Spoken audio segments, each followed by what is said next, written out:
40282. My book that I picked is Miss Smith's Incredible Storybook.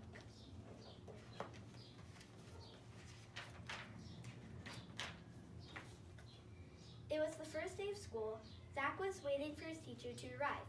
Boring, boring, he thought. Why would this year be any different from the last one? Then the door swung open. Good morning, class. My name is Miss Smith, and I am your new teacher.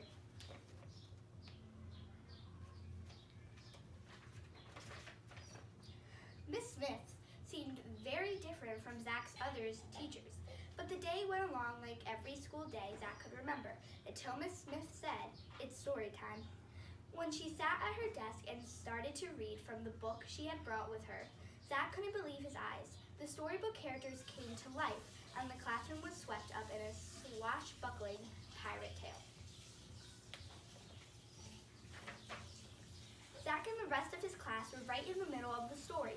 He could feel the breeze in his hair and hear the waves pounding on the side of the ship.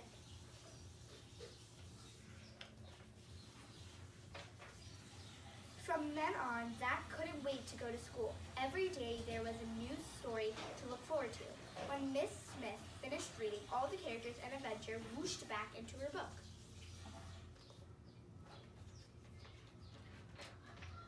On Friday, Principal Written Rotten stood in front of the class instead of Miss Smith. Miss Smith is stuck in traffic, so she has asked me to read to you until she arrives, he announced. Zach wondered what would happen next.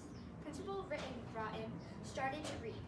Zach grinned when a princess leaped out of the book, followed closely by a fire-breathing dragon and a brave knight on his horse.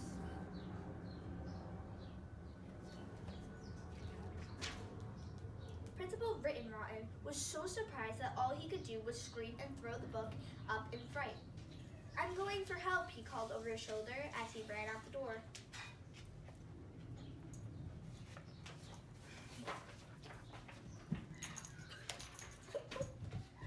Before Zach could think of anything, Sue Ann pounced on the storybook.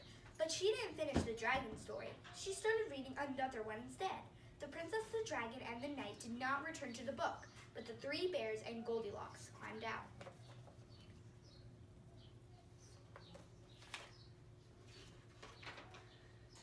Friday, the class clown, jumped out of his seat and tried to yank the book away.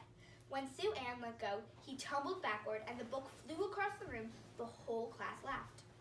Billy caught the book and started reading from a new story.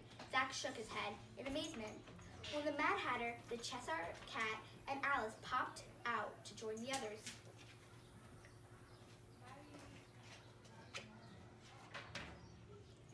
As the book passed from kid to kid, one character after another flew out of the pages. The classroom was getting very crowded. "This is trouble," Zach said to himself. The chaos was beginning to spill out into the halls. "Why don't you finish the stories?" Zach pleaded, but no one was listening.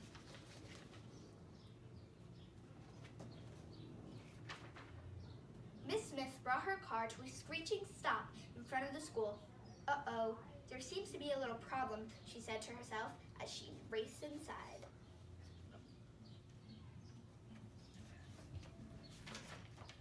Meanwhile, Zach was shouting, "We have to finish the story so the characters will go back into the book." But the storybook characters didn't want to go back. A tug-of-war began. Miss Smith appeared in the doorway. With one look, she let everyone know she meant business. Even the dragon was suddenly silent.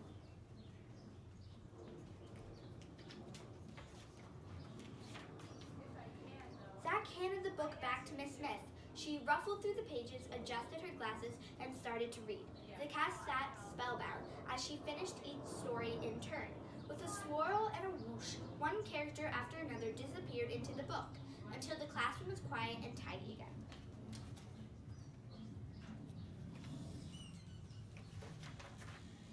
Principal Written Rotten and a team of firefighters skidded to the hall at the door, just as Miss Smith closed her book.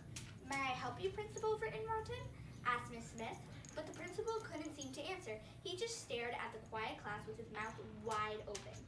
Miss Smith flashed a secret smile at her class. Zach smiled right back. Who would ever have guessed that reading could be so much fun?